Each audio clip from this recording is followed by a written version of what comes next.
Hey guys, it's Kareem from TechFreaks, and this is the unboxing of the new A4Tech Bloody Q1100 combo.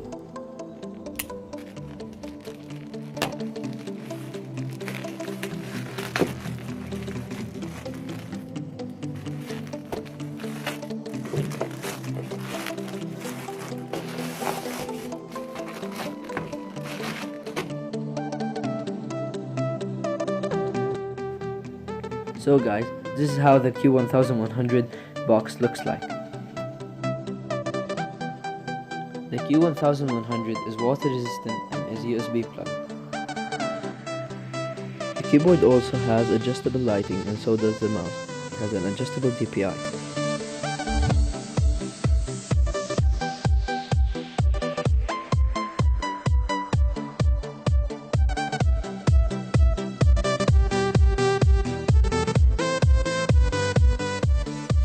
So guys, this is the final result of the keyboard and mouse after lighting.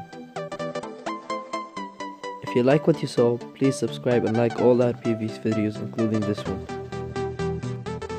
This was Kareem from TechFreaks, signing out.